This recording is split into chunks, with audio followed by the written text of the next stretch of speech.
So if you had to face off against a grizzly bear or a great white shark, I feel like I know your answer because you have this thing about being on land, but still, it's a fucking grizzly bear that we're talking about here. Right? I mean... They can climb trees, so it's not like getting away from a crocodile, you know? If only. I'd still pick the grizzly bear. I mean, I don't think I'm going to win by any means. But I'll take my odds on land. It's always going to be my go-to. I don't know. Honestly. Siri, how fast can grizzly bears run? 35 miles per hour. Holy shit. I didn't say I was going to outrun it. What are you going to do? I'm going to kill myself. It's easier to kill myself on land than it is in water. I don't know, honestly. In water, like, if a great white is attacking you, it doesn't always, like, attack you to kill you. Yeah. A grizzly bear is probably going to attack you to kill you. Yeah, absolutely. They don't just, like, bite you to see what you are and then leave. Yeah, no, it is very much a territorial thing. Mm-hmm. So in that regard, I don't know. Maybe great white. I might jump in the ocean. Survive. I might go for the ocean in that sense. Yeah, because up against grizzly bear, there's no fucking way. But there's a chance a great white just is like nibble you. Yeah, take a leg and be like, sorry, didn't know where you were, and take off. Yeah, and I can just bob to shore. Maybe, probably not, but well, here's the bobbing to shore. Cheers, Bell. Welcome back to the Johnny Jaws cast. Yep.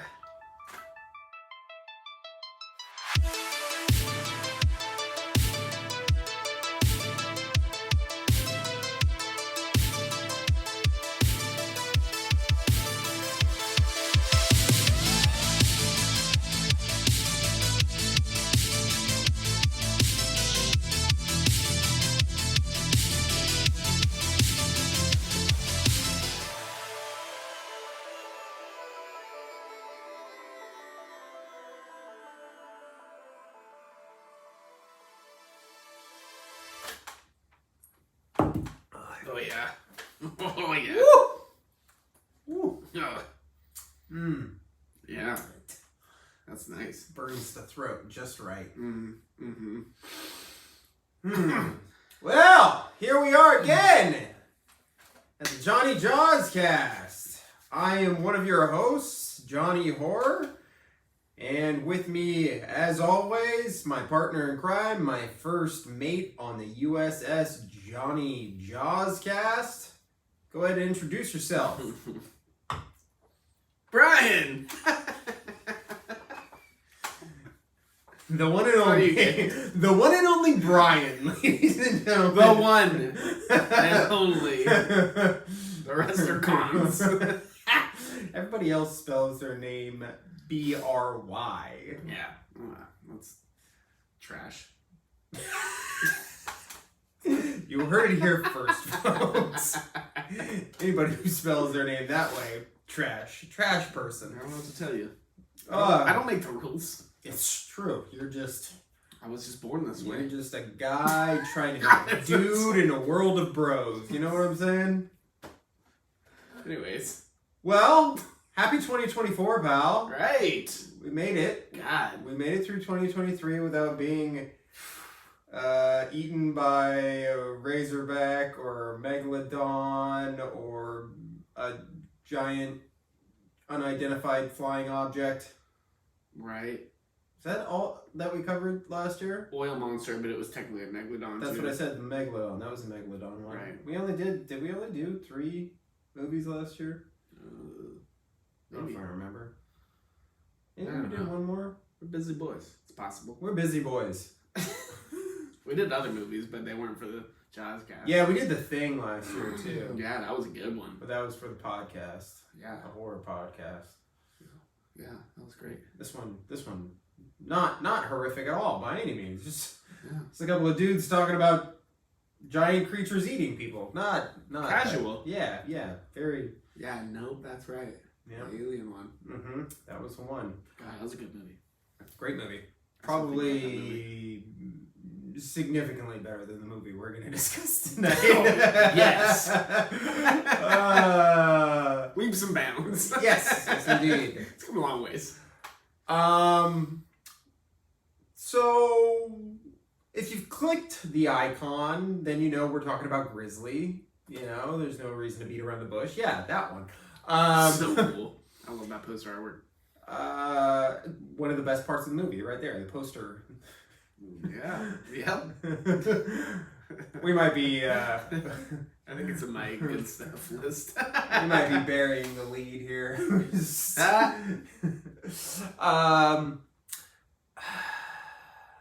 Brian, what are your thoughts on bears, just in general?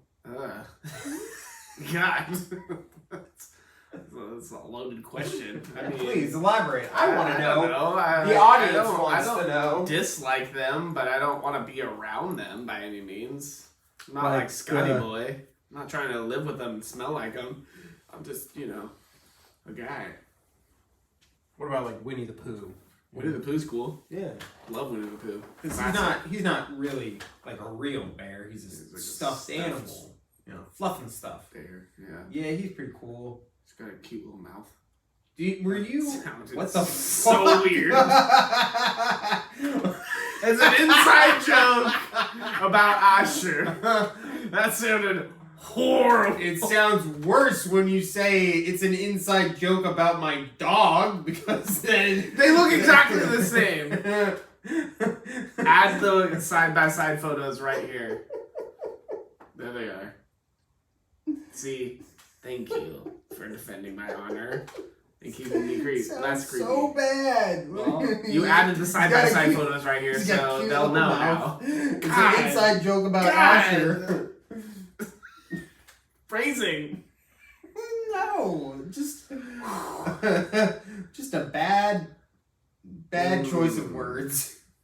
But you know what? You're in good company because I think there's at least several lines of dialogue in Grizzly that I would never have written, let alone said. Thank God it was all written before Jaws was ever. Oh yeah, absolutely. Totally has no, connection to Jaws. Completely created separately. It's really interesting when you rewatch Jaws now and you're just like, wow, what a ripoff of a beautiful land animal script. Animal script. They really You are fucking knocking it out of the park with your words. That movie did a number on you, pal. You don't even know how to talk anymore.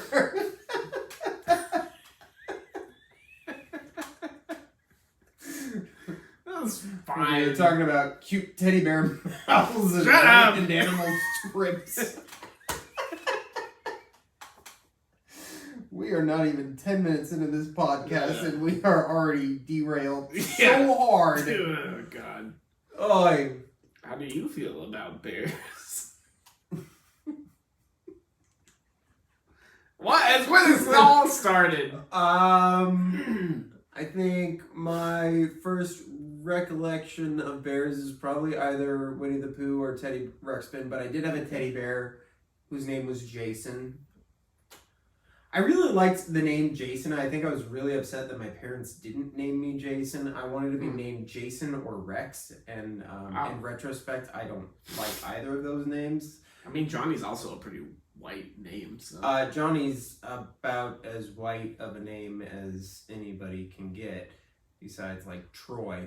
I mean, it's right up there with Rex for Labradors that belong to white families. So. Yeah, so, but that's just kind of, neither here nor there, I suppose, in regards to how I feel about bears.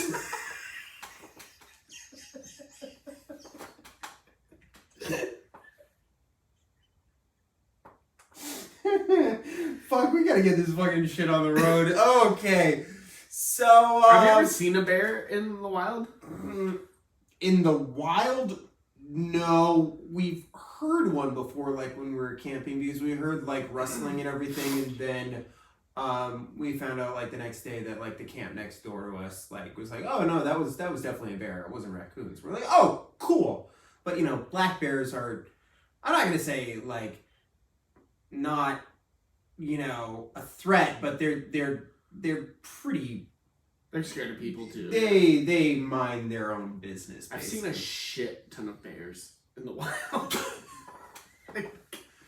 Most of which, when I graduated high school, all of our buddies went to Yosemite and did a camping trip. Yeah. For like 5 days or whatever. And we saw so many fucking bears. Like, multiple bears every single day. Like, from the time we got there late in the day, so we set up our campsite at night. Oh. And within the first 15 minutes, we literally took the trash out of the car to the trash can, turned around, and there was a bear. Ah! So many bears that trip. It like desensitized me to like smaller black bears though. They're scared of people. Yeah. You make big noise and they'll run the other direction. Is that what you guys did, or were you? Oh yeah. Oh yeah. Yeah, you're just like, oh fuck, but it's like startling. Yeah, absolutely. Obviously. Yeah, big ass. Yeah. You right next to you. Travel in a pair for the most part. You Yeah. gotta do something, especially at night. But yeah, you can make a lot of noise and they'll tear ass the other way. But yeah, saw so many bears. Just and like one outing, huh? We were out on trails where like there was a bear, and then it was near a campsite and we weren't, and people scared from the campsite, so it ran towards us. Type of situations, like yeah. So I'm not like a fan of bears. Yeah, no, that makes sense. That's completely. You can appreciate them, obviously. Like they're like cool creatures, but they're very cool. Yeah. I mean, I've never been around a grizzly bear, so no, I've been around the smaller, this size bear. Yeah, which is still terrifying. Yeah, I mean, I think you and I have talked about it. There's like 3 creatures that I wish to never come in like direct contact with, and that is a great white shark, crocodile, and a grizzly bear. Yep. Like all those things are yeah, they want to eat you. I'm sorry. Oh There's yeah, no way, shape, or form around it. Yeah, grizzly bear's terrifying. Yeah, I think probably, obviously, crocodiles and grizzly bears are, I would argue, more hostile than a great white. Yep. Because I think grizzly bears are territorial. I think crocodiles are fucking dinosaurs and they just want to eat everything. Anything that moves. And I think great white sharks are so not threatened by us. Right. I just think they know that they're a badass, so we're not a threat to them in any way, shape, or form. Yeah. So, they're not. We're just shitty swimmers. Yeah. That's why they come near us. Yeah. We're thrashing around like idiots. Exactly. They're so like, oh, they're something like must be dying. Fish, like, hurt seal. Can I taste this? That being said, those videos that we send each other of like dudes like jumping off of bridges and then realizing that they're in the fucking water with a great white shark, like it's some of the scariest things I've ever seen in my life. Those videos are next level. Because that's when it switches gears. That video that I know we're both talking about, when it's watching and hunting, which is exactly different. What was happening. That's fucking different. Yeah. That video, that shark was fucking mean. That's a scary. And I've seen those great white videos where they're trailing a fake camera seal thing, and they like get a 20-foot great white to like breach 30 feet in the air, whatever, crazy shit. Those are scary. That video was more terrifying than any. That's probably one of the scariest videos I've ever seen in my life because you're there with him. Like, you get it. Like, he's got his little GoPro on, and he's, like, hiding behind a fucking pillar of a pier, and it's just like, which way are you gonna go? Yeah. Like, and it's just watching him. Fuck that. That one freaks me out. But I'd still go shark over grizzly. Anyways, I digress. You know what? That's probably a good time to digress because I think we're getting a phone call to head right on over to the Amity police station.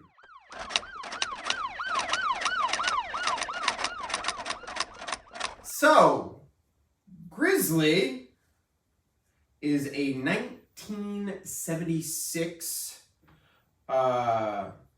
eco horror film, and is the first of many Jaws ripoffs, though the screenwriters claim to have not been inspired by Jaws at all, which is curious given that the entire story is damn near Jaws verbatim.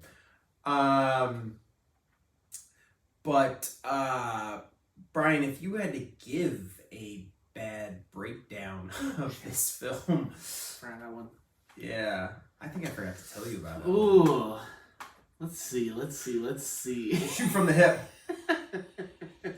Oh, we're gonna kick your ass so much, we're gonna get tired of kicking your ass. We're gonna start kicking our own asses. There's gonna be so much ass kicking, they're gonna write a book about it. There's gonna be so much ass kicking today, they're gonna make it a national holiday. Ooh, people are gonna get so fucked up on that holiday, they're gonna get together, start making horny little ass kicking babies. There's gonna be an ass kicking extravaganza. You done? Too soon to tell. Will you two just shut the fuck up and fight me already? Ass kicking. Okay, now I'm done. So, here's my pitch. Yeah, hit me. The great white shark that stalked Amity Island decides that he's really got a taste for man. Oh! So, hightails it to fucking Georgia, buys his best bear costume to continue his fucking annihilation of mankind, and goes around slaughtering innocents on a fucking what is it called? It's not a reservation, you know. Resort. A resort, Like you know. ski resort, technically, right? Well, It's like a that's where they campground, filmed it, you know, technically. a Oh, right, camping right. resort, yeah. And the Oh my god. police chief, I mean, the chief of nature must, you know, band together with a eco-friendly guy and a war veteran to try and stop the killer great white posing as a grizzly bear from killing all of mankind. I loved it. uh, I mean, they touch on it being a 1,000,000-year-old bear. yeah, that I don't even And know. never recap it. Yeah, they don't. That's they one d- scene on like they- a plateau where they happen to It's land a such helicopter. a throwaway thing. We're like, oh yeah, he's like you know, one of these ancient bears. Like, how old would this bear be? Well, they went extinct about 1,000,000 years ago. Okay, cool. So 1,000,000-year-old bear. Why is he alive? Well, I guess he just survived. And you're like, And now he's got a taste for human flesh. got a taste for human flesh. It only took him 1,000,000 years. Why not? Yeah. And he's only just maimed people and left them. But, you know, who's keeping track of that? He ate a bear. A small black yeah, bear. you know, A very cuddly, approachable to humans black bear. very cute fucking bear. Poor little bear. Brian, how did you find out about this film? Definitely you. Surprise! I had to think for a second. I had to think for a second. I'm like, have I ever heard of this movie? No. It was you. It was when we first started this adventure of we're going to do these Jaws knockoffs. Yeah. And I was like, I love that. And you're like, just wait. And I think it went Razorback, and then you teased Grizzly. Yeah. But we've slotted in a few in between. But I remember you mentioning fondly that Grizzly was timeline so close, and then what's the word I'm looking for? like shot for shot. Just verbatim. Just and you're like, we'll get to it. And it was always we'll get to it. And I'm like, God, this movie must it's be almost like insane. Partly the inspiration for this podcast is because we love this movie so much. We love Jaws so much that we want to talk about it in detail and give a different perspective than what has been done before, because you know, Jaws has been covered to death. Yeah. From how it was made to how everyone responded to its to how it's affected every other movie that's come out since, and how movies are made. But like in terms of the movies that are inspired by it, like, and how those all intertwine, that was like a very interesting concept to me. And it's so much fun that we finally, like, we've done some ones that are heavily inspired by Jaws. Like, I think probably the one that's probably the most rip-off one up to this point was Razorback. Yeah, absolutely.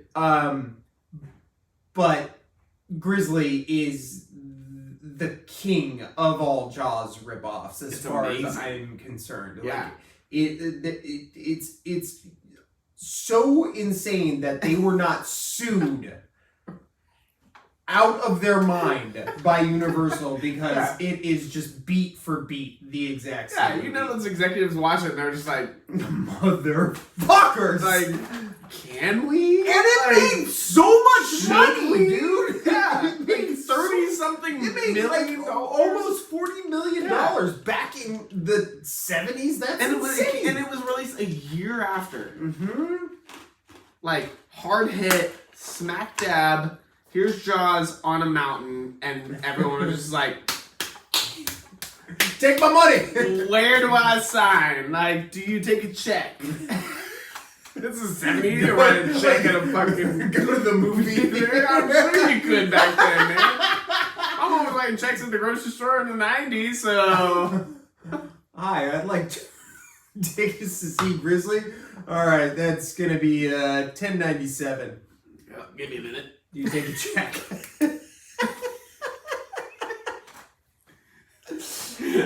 I mean, fuck.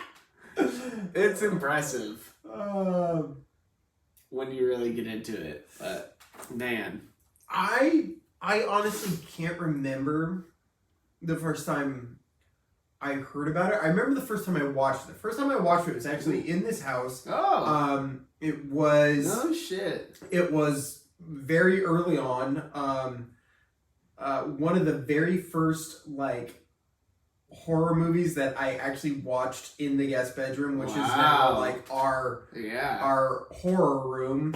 And I remember just, like, it's for as much of a Jaws ripoff as it is not paced nearly as well as Jaws. No. And I remember there just being from it. points where I'm like, I'm falling asleep. Yeah. And, It's a great fall asleep movie. uh-huh. And but I did get through it, and I just, like, remember feeling very, like, for lack of a better word, tickled by the movie. I was just like, I don't know how to feel. Like, I'm very happy that I watched this. It wasn't what I wanted it to be, but I'm so, like, amazed that they did such an insane ripoff. That, like, I can't be mad. Like, I just watched a bad version of my favorite movie. Like, that's, like, how could I be mad about that? When you told me about it, you were just like, you were going to lose your shit when you watched this movie. And I was just like, oh my god, I can't wait. And then we never really, like, touched on it for a while. Because we hit other things. Like, Razorback was kind of similar. You're like, you're going to lose your shit. And you're like, but not as much as Grizzly. And it's always been like, just wait till you watch Grizzly, though. Like, you think Razorback's bad, just wait till you see Grizzly. Like, nope's great, just wait till you watch Grizzly. Razorback was the kicker. So you're like, you're gonna love it, but just wait.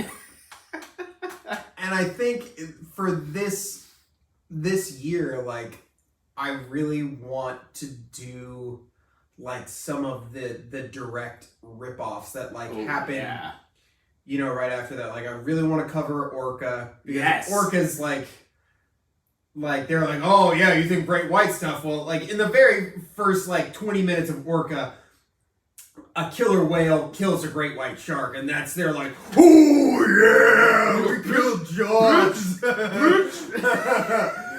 So, Like,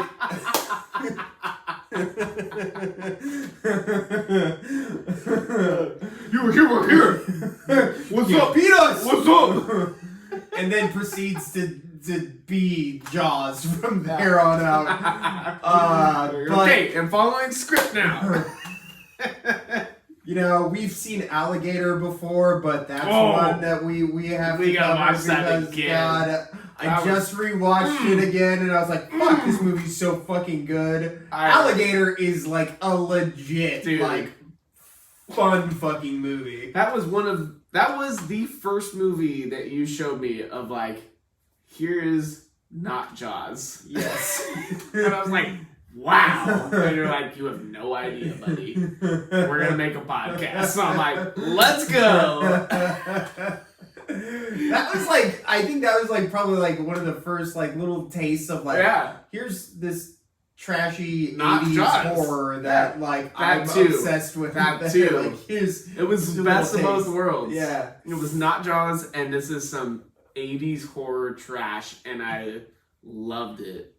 I'm like, all right, I got a taste for this. Let's go.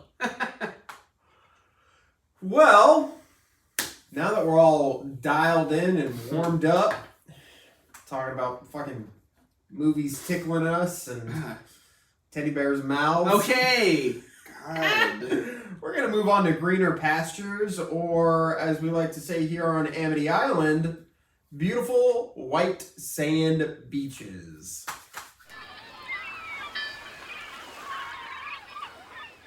Here at beautiful white sand beaches, as always, we are talking about the good stuff, aka the stuff we liked about the movie, and something tells me we will not be staying here for long.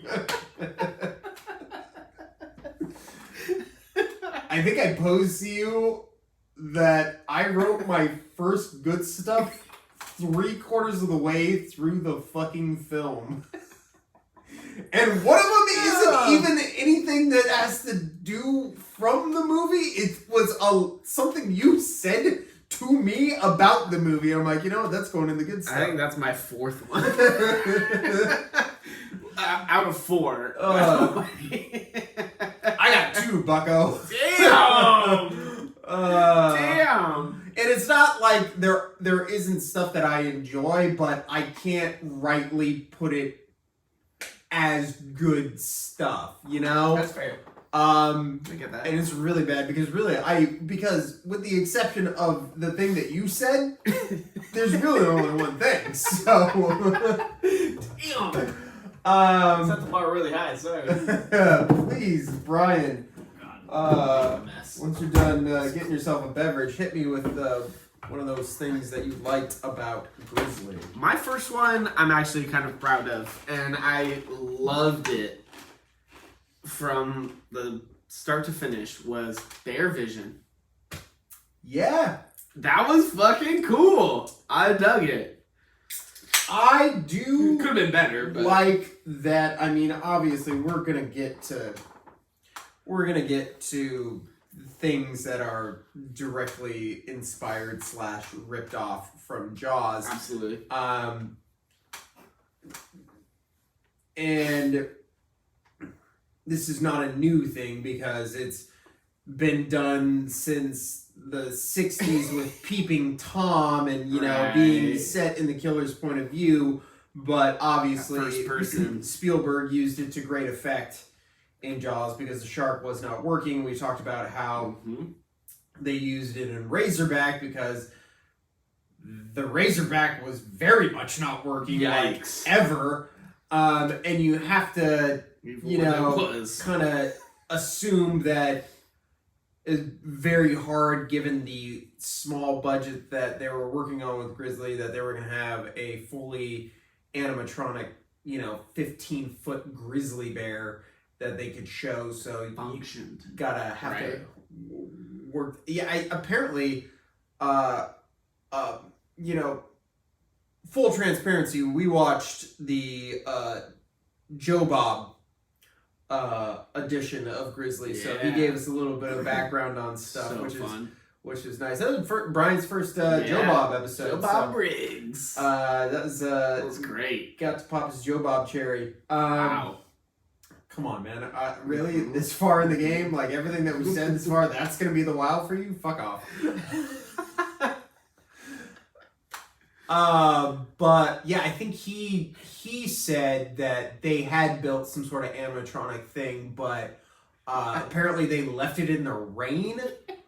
Like a bunch of jackasses, if that is indeed the case, because I feel like I did not see any animatronic anything in that film. So whatsoever. I would not be surprised if that was a fact. Yeah. Yeah, but like what? Like you built it and you left it in the rain and never got to use it? That's insane to me. That's just like pathetic. Yeah. Exactly. Really, if that is indeed the case, you know. But I do, all that said, that was a very long digression. The killer bear POV is fun. I like how it's kind of like blurred, like there's like kind of like a fuzziness to the, or like almost like a fisheye sort of quality to it. Yeah, a little like seeing red type of aggression to it. That I did like. Yeah. That was a good kick. Just whoever was operating the camera, whatever direction they were given, was never like it always seemed very like just kind of move the camera around. Go over there, yeah. Shoot from here, shoot from there. The one bit that I really like that you see at least 2 times, but the very first time is very cool when he's stalking the 2 girls that are camping. Yeah. And you see the camera raise up super high and you realize he did that a couple times. Exactly. That he's that's cool. Standing up. Like I thought that was very clever. That was I sick. like that a lot. Yeah. That was rad. That was when I was like, all right, I'm gonna write this one down. Mm-hmm. You and I are both like, ooh, he comes up on like a little sapling and then just like, ooh. Yeah. I'm like, ooh, all right, that's cool. That was really cool. That changed the game a bit. That was a good way to show the size. Yeah. Without having to say anything. Of course, they do double back on that and say it about 30 more times throughout the rest of the film. But for that moment, it was pretty dope. Yeah, that was fucking cool. My next 2 goods are not even movie related. They're just time period. I really like the cars and the costumes. You do love your 70s. I love the 70s. I'm the same way too. I look back on like that time and I'm just like, fuck man, that was the shit. Simple bitchin' style. Yeah. Like all the cars look fucking sick. It's all Broncos and old Chevy Z10s and like everything, all the colors of the paint jobs, like everything just looks fucking cool, boxy. And I love all of that. That's like, it's so fucking tacky of like the indoor, like the way things are like furnished and everything, like all the like wood paneling and everything. Wood paneling, and that every building just reeks of old cigarettes and everything. Oh, that shag carpet. Yeah, I just feel like so much of that is like tied like intrinsically to my love of Las Vegas. Like you just go to some of those old casinos, you're like, oh my god, so many people just like fucking died in this building. It's like a circus, baby. Oh god, that's your bread and butter. Oh, you love it there. Oh god, that place does have that quality that I'm talking about, though, to the nth degree. Like when we walked into Circus, we both were like, this was a mistake. You smell like 60 years of cigarettes. Yes. In that carpet. When we were in Las Vegas this past time, a couple of weeks ago, one of the guys that was a vendor at the Halloween Expo, he was like, yeah, my company, they booked me a room at Circus. What the? Dude, I quit. Yeah, right? Homie. He was from fucking Britain, so like he was just like, well, I didn't get raped, so that was good. Oh my god! You set the bar very low, sir. His company booked him a room. I just don't even know like how that place is still in business. Dude, there are man. crack houses on Fremont that are better than Yes! Circus. I think I would stay in every hotel on Fremont Street before Yes! I would ever stay at Circus. Oh Yeah. my god! And the fact that this company, it's like, we Yeah, got you. dude, what a dick move, man. Biggest red flag I've ever heard in my entire life. No, man, fucking Bye. post him up somewhere half decent. I don't know, man. The fucking Luxor or something. Jesus. Dude, literally anywhere. Yeah. Yeah. Anyways. The 70s were awesome. Yeah! But damn, those costumes and those cars, man. And it just, that nostalgia of like watching a movie when people are just wearing like shearling corduroy jackets and bell bottoms and boots and like just rocking the little like pomp hairs and stuff. I'm just like, That is one of the things where it's like, particularly Scotty and Don, like their get-ups are just like, they look cool, and it's also like really believable. Like I don't know, like it feels all very lived in. Like I believe that those guys like are like wear those clothes and everything. And I think you know, you and I talked about this a little bit off mic about how there's like little to no depth to any of these characters. Right. But that little bit of just like characterization through their costuming did do a little bit. Like I fucking love Don's sunglasses and his cowboy hat. Oh, like, yeah. he just looks fucking dope. And there's some continuity there too, which is cool. Yeah. Like they're lived in, this is their like uniform basically. Yeah, exactly. Especially for guys that aren't Kelly, who is actually in a uniform. These guys are like, yeah, this is my one denim jacket. My grunge attire. And I live in the woods in it, or I fucking pilot my helicopter in this hat, or whatever. You know, that was cool. Yeah. It like hums it in a little bit of like, it's got that 70s vibe to it. I like it. It is curious because while Jaws does feel at certain points like very 70s, overall, like I can watch Jaws and be like, it's certainly a time period, but it's not. Not like that. Yeah, like that is just. It's not as aggressive. So aggressively 70s. Yeah. Yeah. It's really impressive because like if you look at like behind the scenes photos of Jaws, it's aggressively 70s. Yeah. But the stuff that they're putting up on screen is like a lot of the background people are, but like a lot of this stuff that's happening in front of it, like it's directly in front of the camera is just very very minimal, and I think that's just probably because it's like a beach town, like you're not so. It's not like going to fucking New York in the 70s and having that you know whole vibe, hard style. Trend. Yeah, exactly. Yeah, it's very casual, so it like floats a little bit more. Yeah. And this one, it's like this is what you wear at the mountain when you're camping in the 70s, and it's like nothing but denim and flannels and bell bottoms and like curled hair and like. Just all such an aggressive. Everyone's 70s. All the dudes' hair with long hair. They all have a receding hairline. Like their hair, like goes into like curls right by their ears and like has a split. I'm like, how is that ever a style? Like, who made that cool? Was it the fucking Beatles? Probably fucking Beatles. Yeah. I think everything has to be attributed to the fucking Beatles at that stage in the game when it comes to style. But fuck me, man. They all look terrible with their hair. Get a better hair job. Hairline is. That's part of the reason why Scotty and Don look alright, because they're always wearing fucking hats. Yeah, exactly. It's either that or you got killer fucking facial hair. Yeah. To distract from the hairline. Some of those motherfuckers have some fantastic and the 70s mustaches. can rock some fucking facial hair. It's very true. Very, very true. But you and I would have done well during that time period. Ooh, yeah, maybe. So, grow. Faster. Okay, so I got one. This is probably my favorite line in the movie. So when Don looks over at Kelly when they're talking about Scotty, and Scotty had done something that had just rubbed him the wrong way. Scott, being this this very woods man, the naturalist that just like lives out in the outdoors and wants to be one with nature. And he does something, and Don just looks over at Kelly and he goes, "That boy's weird." He's out on the horse. Yeah, he's on the horse. That's what it is. He's riding a horse.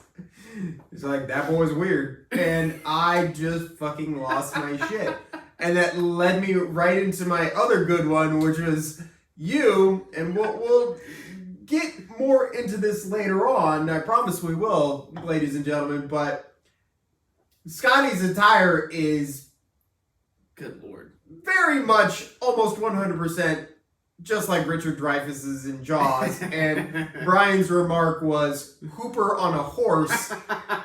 While I was already laughing about the line of dialogue in the movie, that made me laugh even harder because it's so fucking accurate, and I love the alliteration. It was just a beautiful thing, and those two things really kind of ended up being my two favorite bits from the film. What else do you got for me, Brian? That was it. That was mine too. Okay. It was a little bit. In retrospect, I was, trying to be a little bit more fair to the movie as we're talking. The gore in it, the death scenes, particularly for this being a 1970s movie, it is very visceral, very violent. For a PG fucking movie. 70s. I imagine they made the same argument to the ratings board that, Zanuck and Brown made with Jaws, which was, it is nature. It's nature attacking man. It's not man attacking man. It's not, pure evil violence. It's a natural thing. Right. So that's the plea that the producers of Jaws made when they were trying to secure a PG rating, which they did indeed. Wild. Because Jaws, to me, even in this day and age, Jaws is a rated R movie. Like, it is a very, very graphically violent film. Like, I don't even consider it a PG-13 movie. Like, there is so much blood and gore in this movie, in that movie, rather, that, like, Quint's death alone, that's not including the Kittner boy being killed, that's not including the fucking, dude in the rowboat, the estuary victim being killed. Yep. So, floating heads in it, just like... There's a lot. There's a substantial amount of gore in Jaws, and I would say that Grizzly probably ups the ante. Like, there is just fucking bloody victims left and right. When the child gets killed, like, I damn near put that on my list of goods. I was like, whoa! When you and I were both waiting for it, I'm like, is this gonna happen? This isn't gonna happen. It's gonna be the bunny. It's not gonna be the kid. It'll be the mom. And, I thought, I was like, fuck, man. I think we both exclaimed, fuck, when it happened. Because it was so visceral, so violent, because this kid, like, lurches back, having, like, lost an arm and a leg all in one ground swipe. For a split second. They cut it so fast. It's really good. That was actually really, like... fast cut. Really kind of amazing.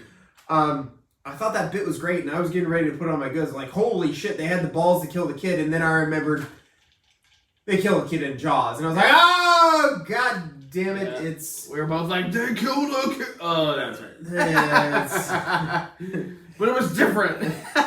I mean, there's definitely something that's much more, I don't know, seedy and tasteless about how it is done in Grizzly. The buildup is not nearly as... It's just not nearly as well thought out or tastefully done. I mean, you can say that about that entire movie. Very true. That's the thing. Very, very true.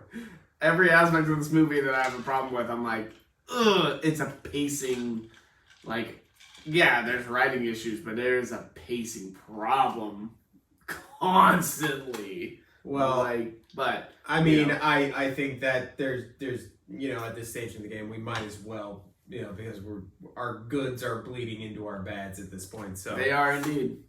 we might as well head on over to Ben Gardner's boat. Yeah, let's do it.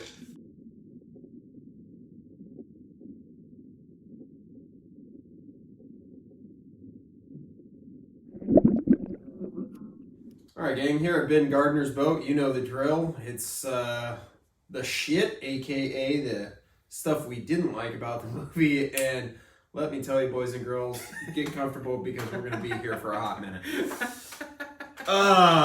B-Ride, take it away. Hit me with a bad. My first one, the 8-minute intro credit. That's the first thing I have. The opening credits is the first thing I have.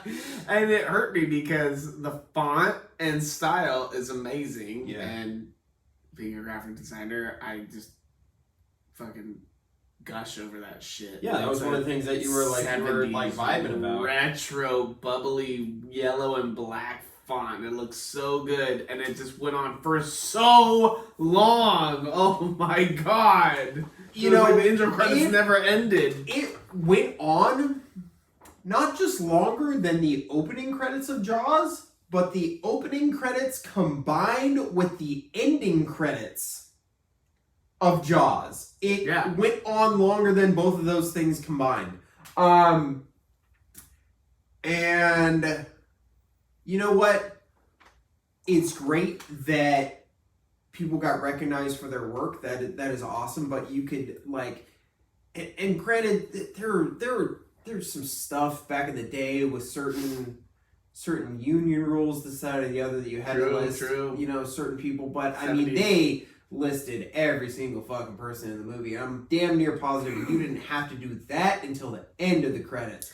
So, and the ending credits go by like that. I think it's and it went way faster. 2 fucking frames, probably because you listed every single other person in the beginning credits, but it does go on, and I mean, that is probably what you were saying just a moment ago. The biggest issue with this film is its pacing. Yeah, it does not set the tone well. And don't get me wrong, Jaws 3D, I feel like, has a fucking long-ass intro, doesn't it? Jaws 3 is also guilty of having terrible fucking pacing, though. So, I'm like, fuck, is this like a fucking James Bond intro? Like, what are we doing? Yeah, I know. We should be having a full-featured fucking song? Yeah, exactly. With art and, that's what it feels like. Yeah. And I'm like, it's a 70s thing, maybe. I don't know. I mean, clearly it wasn't, because just a year before you had a 30-second credit sequence for Jaws that it's just boom, you're underwater. You're here. Yeah, welcome. and I mean, I told you that I was like, yeah, cool.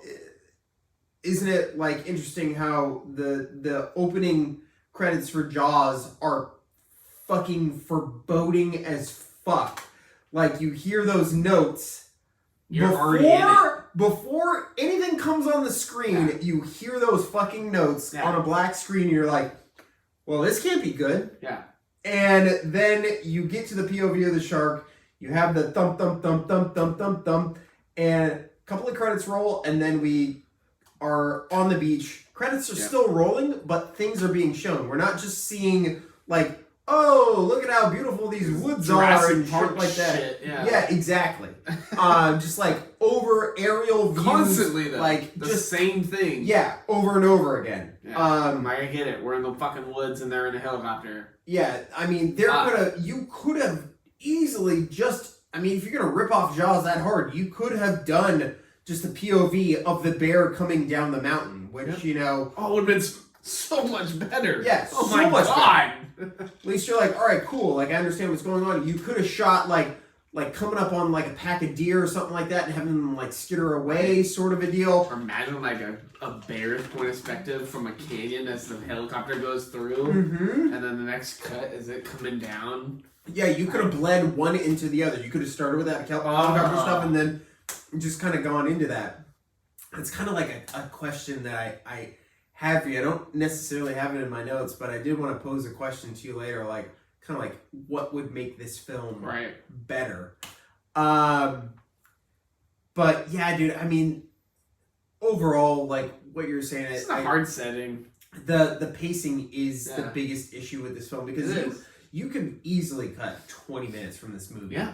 And get it fucking rolling. Like, Oh, what yeah. are we doing here, folks? Like, the weird, like, half-assed love story that they try and shove in there goes nowhere and does nothing. Yep. So it was like... That just drop. Yeah, they drop, and it doesn't have any payoff whatsoever. Okay. Yeah. But anyways, I digress. For me, one of the things that is just kind of in line with the opening credits is the music of the movie. I feel like the music is just so insanely upbeat almost all the time, except when it does a very hard beeline into just incredibly aggressive music. Anytime the bear shows up, and then goes it goes into something else or stops altogether. And it's just like, oh my god, do we not have like a general idea of what this movie should sound and feel like, you know? And it fits the tone, because it's like what we talked about before. It's like no one knows that this 15 to 20 foot bear is anywhere near them. Yeah. Because it's just silent. And then all of a sudden the bear is like, I'm attacking, and the music A blows out your speakers. 2,000-pound bear is walking up on you. On Yeah, a campground. You wouldn't hear every branch. Yeah, so you can push a fucking tree over. Yeah. It's just like all of a sudden the music blows out your speakers, it's fucking chaos, and then it's done. Yeah. It's just like there's no tone to this movie. No, that all. was the other thing too. When we were watching the fucking movie, like I had the volume turned way the fuck up because I couldn't hear the dialogue, and then the music and attack scenes kick. I'm like, fuck, turn it down. It's just like, Jesus Christ. And then it's silent, because it immediately cuts to like them at the cabin. Mm-hmm. It's like, are you okay while you're chewing on your ice? It's just like, what? What? So I was just attacked by a fucking bear and an orchestra. What? I'm chewing ice to have a sensation. Just trying to bring the sound back into my ears. I'm tinnitus. And that was every fucking scene now. Yeah. And it's just like, all right, there's another like kill switch when you're comparing to Jaws of like build up, suspension, like overarching theme, and like having a tone to a movie. Yeah. And the fact that they like allegedly use the Philharmonic for the intro and maybe the outro. Yeah. I'm like, well, there's a lot of time in between those two things that fell very aggressively flat. I mean, there's definitely beautiful music throughout. I'm just my bit is that it just doesn't suit the film, you know? Again, I mean, there's probably going to be more compare and contrast in this episode than any other because of the timeline. Yeah. And given that it is, like I said before, and will continue to say, that it is the most direct ripoff of Jaws ever. So, like, when you're just comparing the two and you just...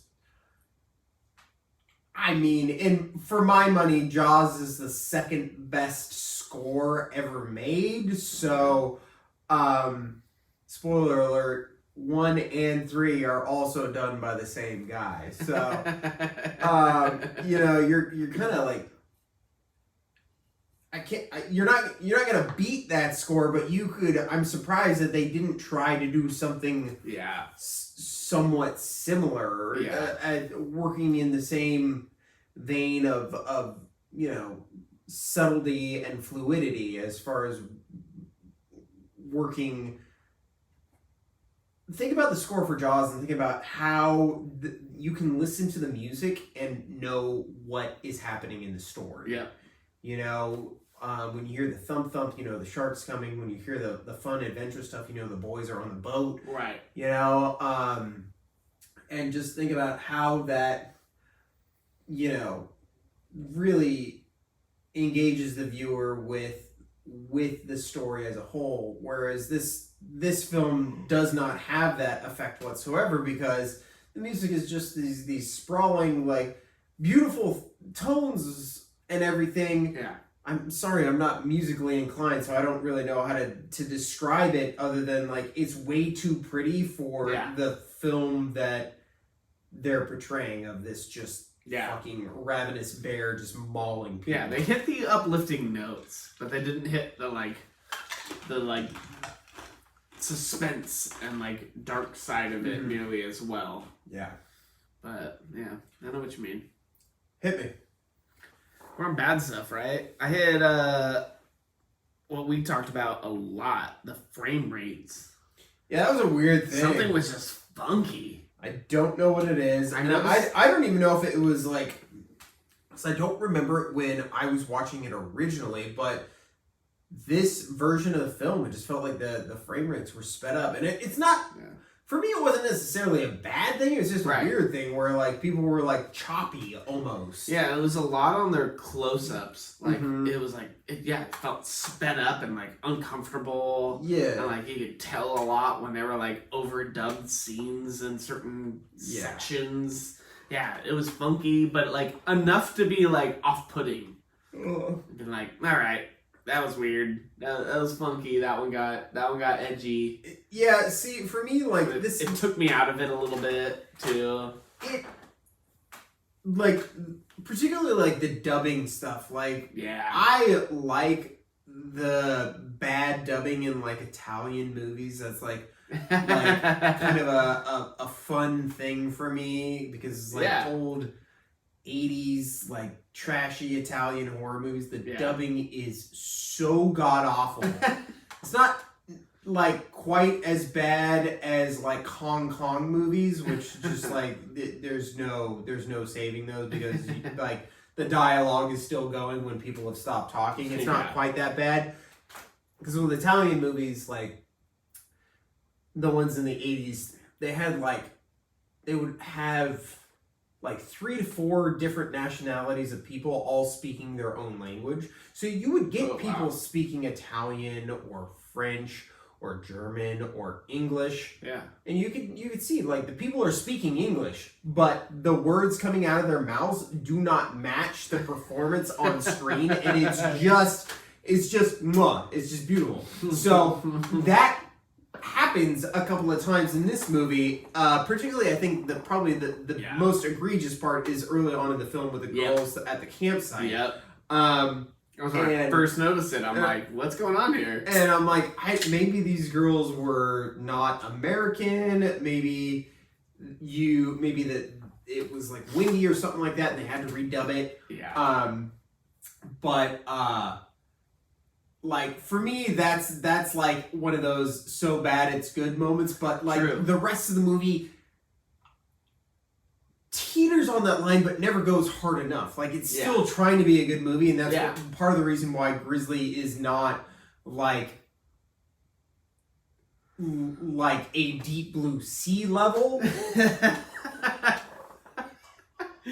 Fair, okay. Of fun for me, because, like, it's still trying really hard to be a horror movie, like a legit horror movie, and it doesn't go quite as far into the camp. And again, part of that is the pacing too, because it's just so fucking slow. But there are little nuggets of, like, pure shitty gold, and and, like, that campsite scene in the beginning is definitely one where I'm like, oh man, you guys are, like, in full blown, like, Italian slasher territory with that. Absolutely. Yeah, I agree. In that regard, I don't have this in my notes, but I'm thinking about it right now. There's no tits in this movie, and that's disappointing. There's a broad that gets, like, down to her skivvies to go, like, soak her feet in the water. Yeah, you go ahead, I'm gonna soak my feet. Gets totally naked. I was trying to get... Definitely not totally naked. Yeah, that was the thing. Like, she gets down to her skivvies, and I was trying to get Killian some gummy bears, because he came down asking for gummy bears, ironically enough, while we were watching a movie about a killer bear. And so I'm, like, rooting through the cupboard, and you're like, oh man, there goes the clothes. And I was like, ah, shit, is she naked? And you're like, yeah. And then you mumble something, and I could tell that it was disappointing, but I still rewound it, and I was like, oh, God, she doesn't even get all the way naked. Yeah. Like, what are we doing here? Yeah, she's not actually naked. The scene where I said, oh, she's getting naked, it just shows her putting her clothes down on a rock. Uh-huh. Oh my God, she's getting naked. You're like, what? And the next scene is her like crossing the river, and she's like in her skivvies or her chonies and stuff. And I'm like, it's not actually naked. You're like head deep in a cupboard looking for gummy bears. I'm like, they'll figure it out. You came back and like, what the fuck? Supremely disappointed. Sorry. This is like one of those things where I'm like, okay, had this movie been made, I don't know, 6 or 7 years later, like in the early 80s, the gore and camp factor would have been amped up, and there definitely would have been some tatas, is all I'm saying. Absolutely. This movie was made in the wrong decade.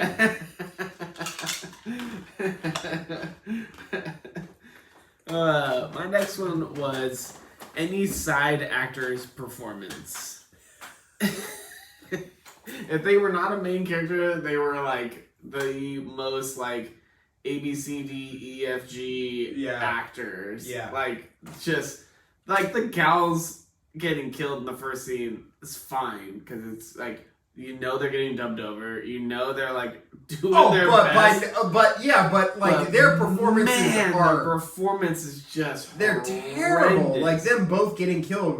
We were just like what? We were rolling. Like, we were when laughing was so this? hard. We had to rewind it and watch it again because we were laughing so hard.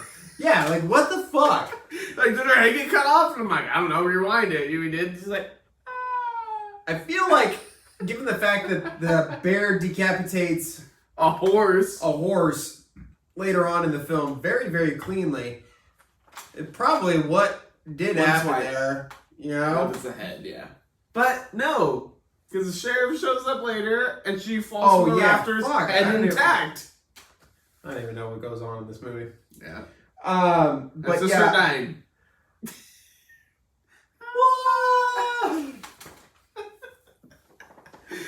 But every secondary actor was just like didn't give a fuck. They were just like, you're not on screen. Don't worry. Do your best. They were on fucking screen.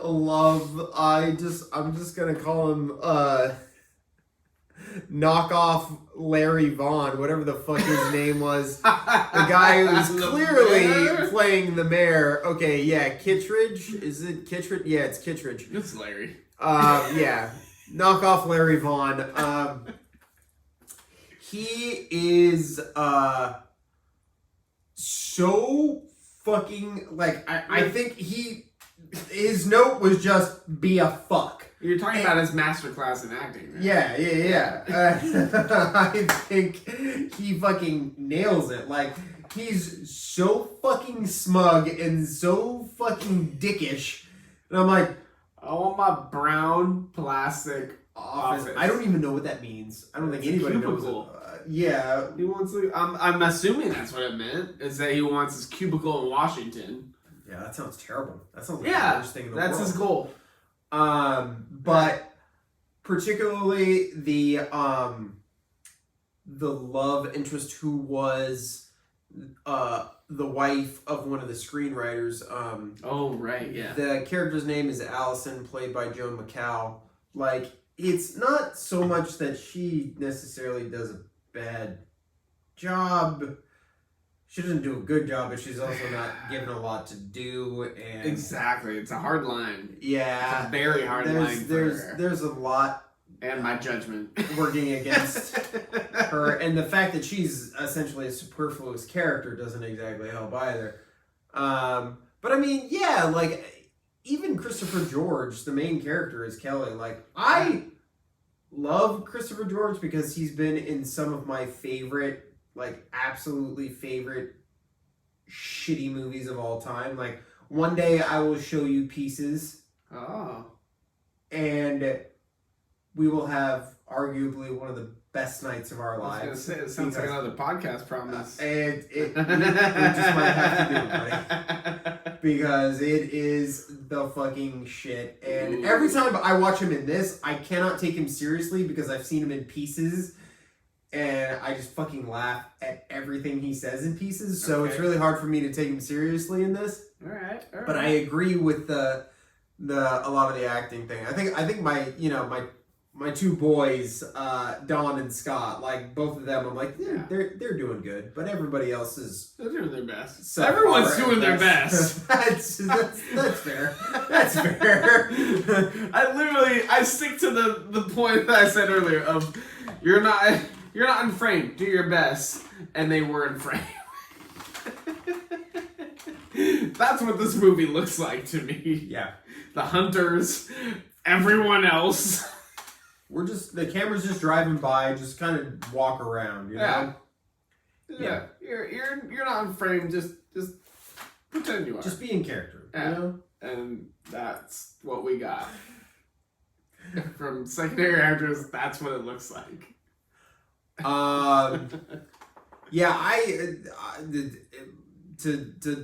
we already talked about it. I have the second death, you know, on here. The girl in the pink, you know, that's like one of my. That's the little cabin, right? The shack. Yeah, Yeah. That whole scene is just obscene. I think probably the biggest gripe that I have is like we see her take off from the campsite and she's running, and then she runs through a couple of trees, and then we see her after she runs through a couple of trees, all of her clothes are shredded. She's got bruises and cuts all over her face. I told you she ran to the forest face first. Fuck! Did she fall down a hill and they cut out the scene?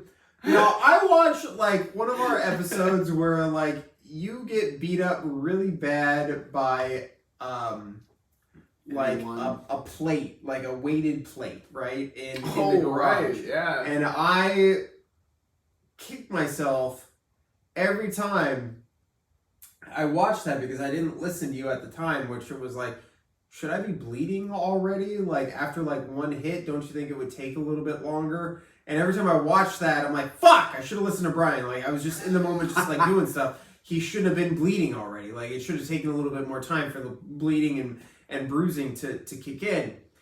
And that's what I thought of when I watched this. I was like, it takes a minute. Well, not only it takes a minute, but just the absurdity of like her fucking forehead is bruised. She has a black eye. Like she looks like she fought the bear. Yes. Yeah. She looked like she got fucking hit by a fucking weighted plate. Yeah, she looked like she got bitch slapped by that bear and then ran to that shack. Yeah. And it's then, like a frame away. And then the whole sequence that takes place afterwards, where the shack essentially gets destroyed and she just like has a weird response to dying is actually pretty fucking hilarious. You know, it should be in my goods because it's highly entertaining, but it is taken way too seriously, I think. Yeah.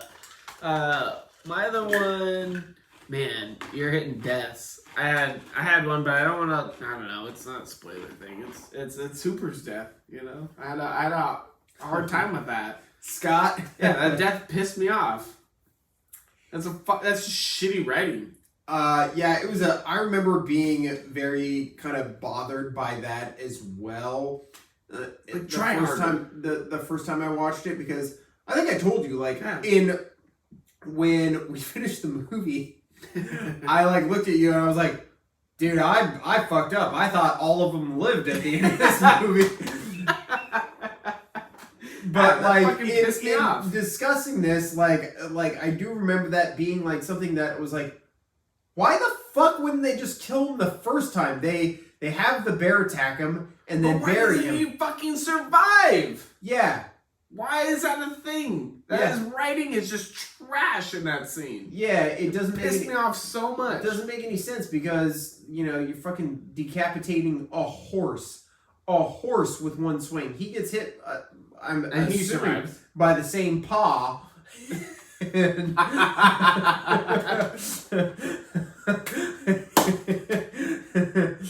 And survived. Well, he went through with the horse and then came on the backswing. It's a little softer. Oh fuck, there's a person on there too?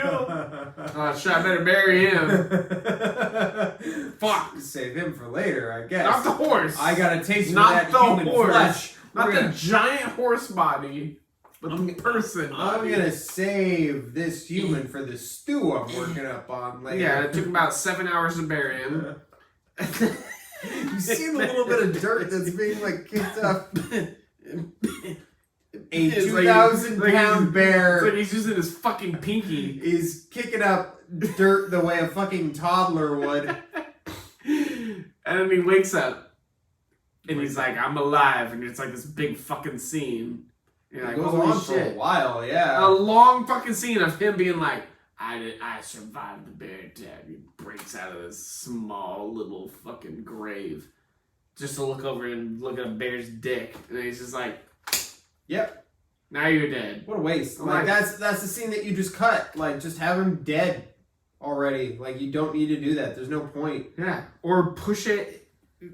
Follow your Jaws protocol. Let him live. Yeah. Let that be, oh, he came out of the fucking shallow grave and, like, got away. Or you could have done a really cool scene where, like, he wakes up and he's still in the dirt, and you do, like, a really cool POV from his perspective of dirt, and you see the bear, like, moving around, and he just has to, like, keep still. What a great And the moment of helicopter suspense. distracts it. Yeah.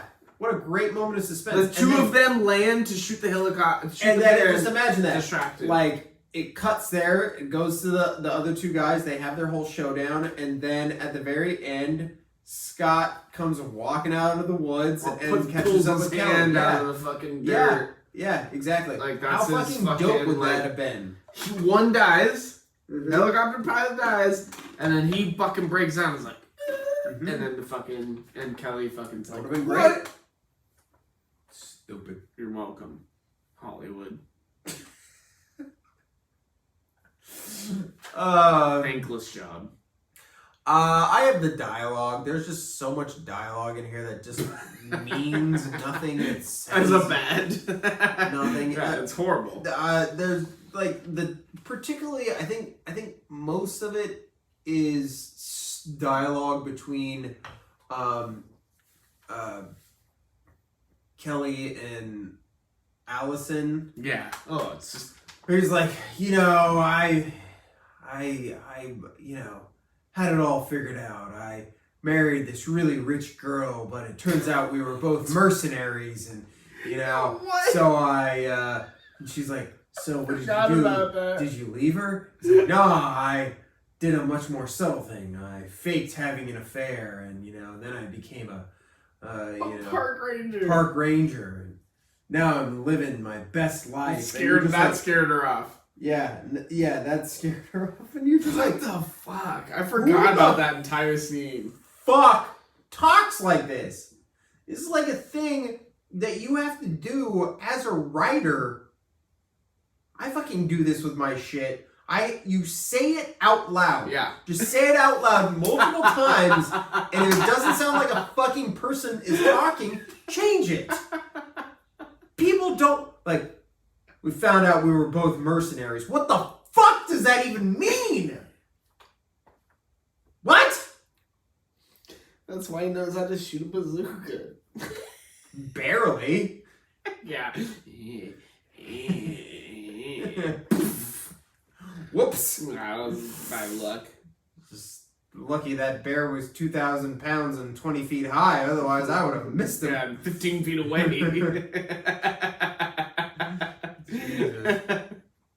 That was my last one. The ending. Elaborate. It pissed me off. Why did everyone fucking die?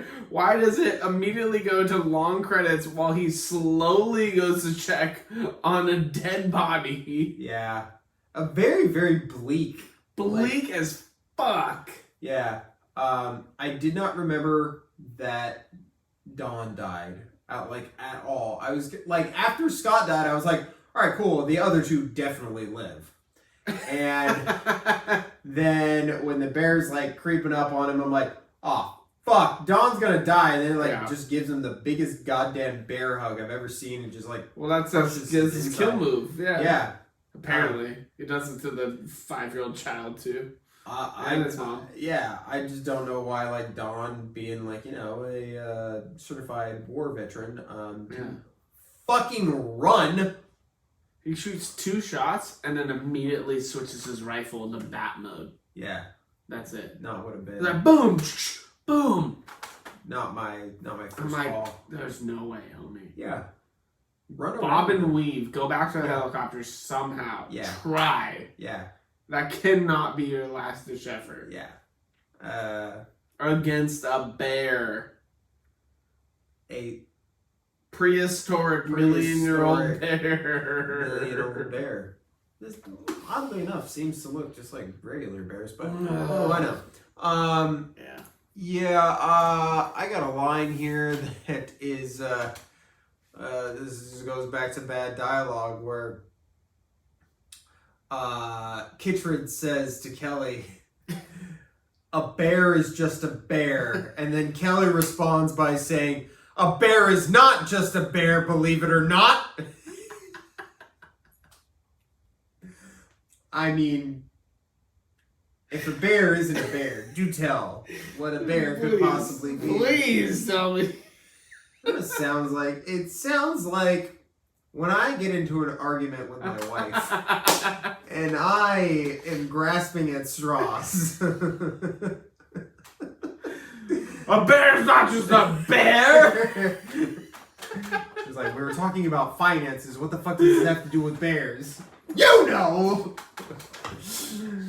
That's what it sounds like. It just sounds like I'm just going to repeat back to you what you said to me, but I'm going to say no. You know? It's just aggressive. Yeah, God, it's just so bad. I was just like, Forced. how are we, like...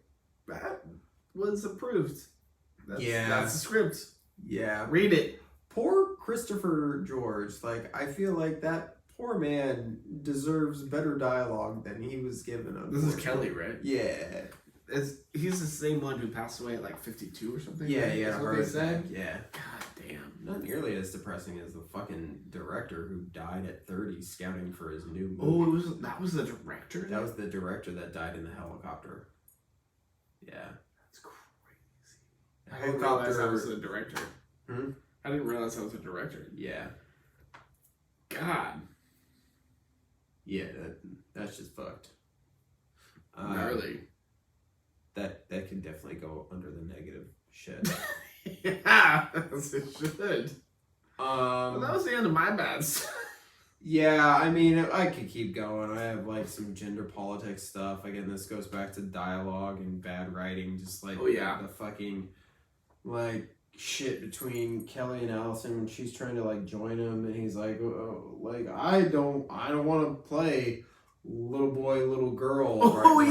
And shit like that, and then like you're gonna stay here, little lady, because I don't think it's safe for you. But hey, I'm gonna steal a kiss from you really quick, and it's just like very like that doesn't look. That love line was great, horrible. Yeah. That's all very tacky, and I mean, we're gonna get into more bad stuff in the next section because it's all derivative. Yeah. So you know, I think that'll probably do it for here at Ben Gardner's boat. I mean, you know, we've been doing some hard work towing this bitch in. So I'm a little hungry, right? Yes. And we've been invited over to dinner at the Brody's. How was your day?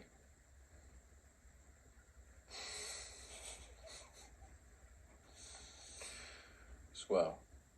So here at dinner at the Brody's, we are, you know, sitting here miming one another, just as Sean does with Chief Brody at the dinner table. And in the same vein, we are going to take a look at how Grizzly mimics Jaws. And my oh my, do we have quite the selection for you. I mean, I have a number of things listed, and I feel like I barely scratched the surface. So, obviously, we already touched on bear vision. Yeah, that's a big one. The whole premise of the film I mean, just the whole conceit of the movie. Yep.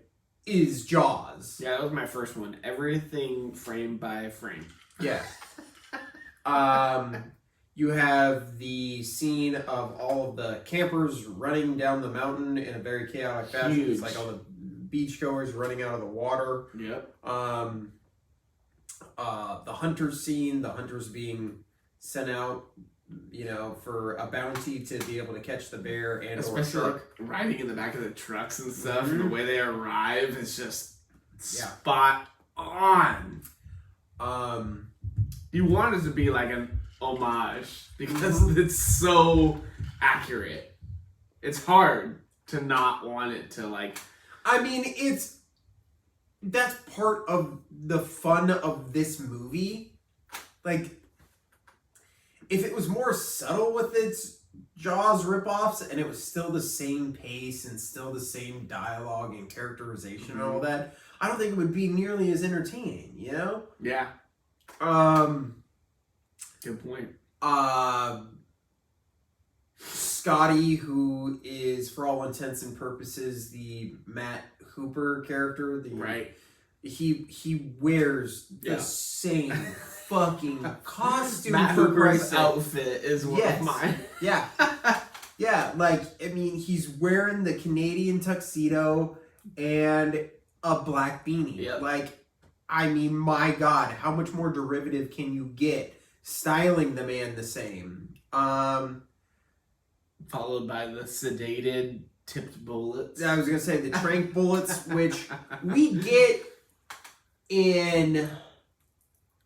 we do get the poisonous bullets that Chief Brody does in Jaws 2 years later in 1978. But for the bullets, I think the idea, there is the scene where Scotty is talking about his trank bullets, and it's very, very, very similar to how Matt Hooper talks about his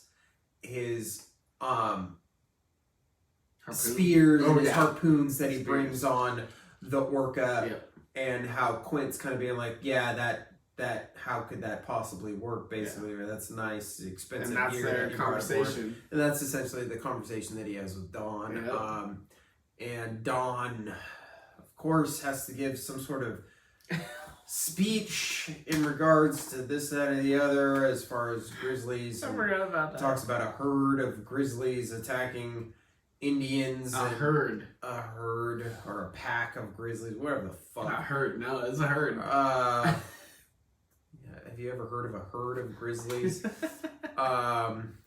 But obviously insanely derivative of, I think, all I did when that speech was happening, which is only a fraction of the time of the Indianapolis speech.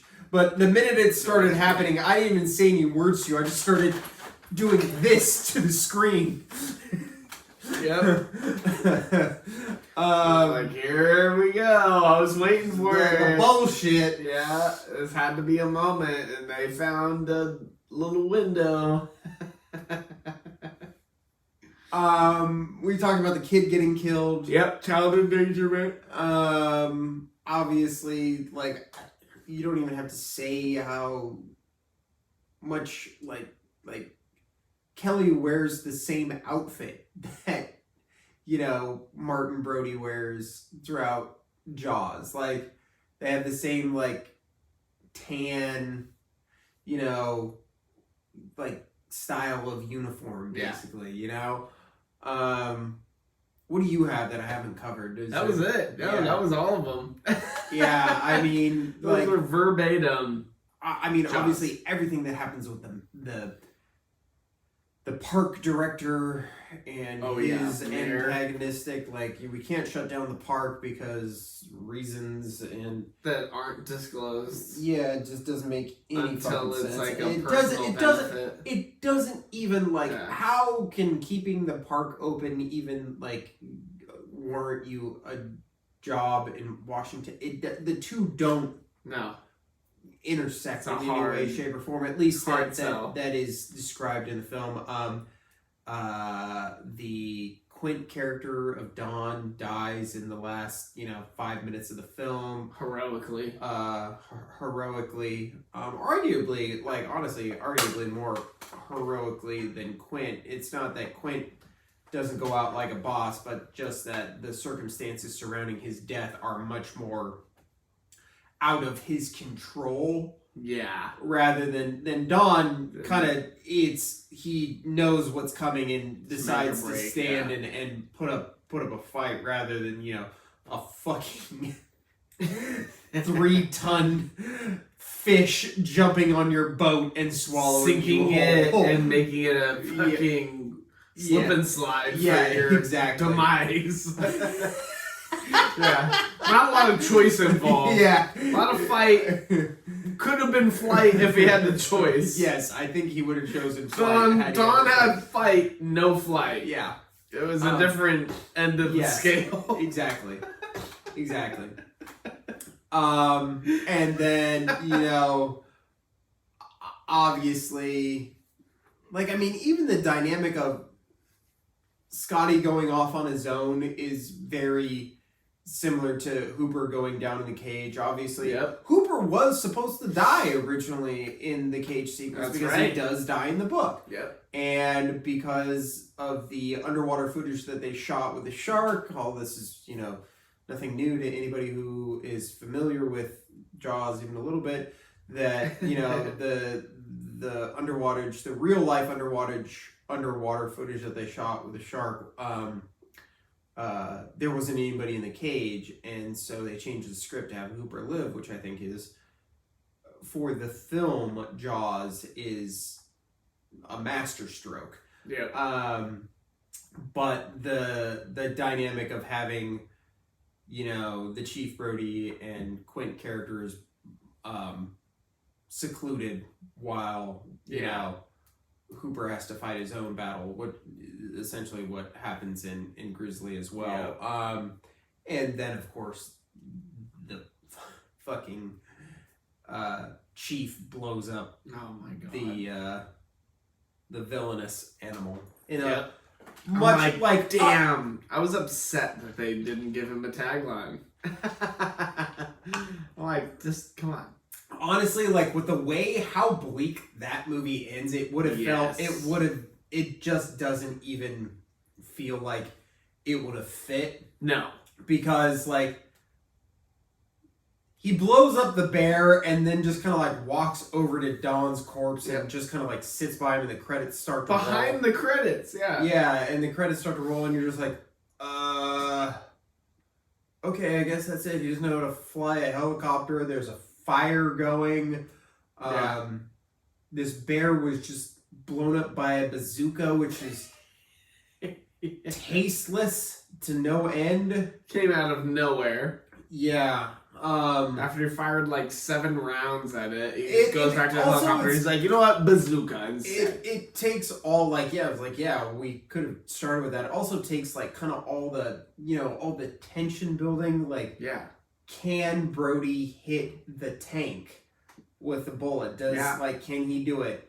Like, can Kelly hit the bear with a bazooka? Of course he can! It's coming right at him. If he fucks that up, then that's on him. It's not nearly the impossible task that is put upon Brody with seconds before he dies, Plus the continuously overarching theme of, is he a man? Can he handle this? Yes.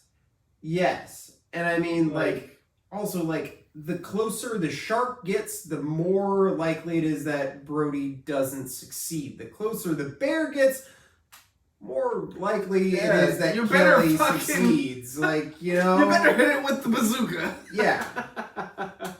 So, and I mean, really, this list can go on and on. There are so many parallels and so many things that are, it's absurd. It is absurd that this movie was even able to be released and rake in the amount of money that it did. So much money. The producers of the film did very, very well.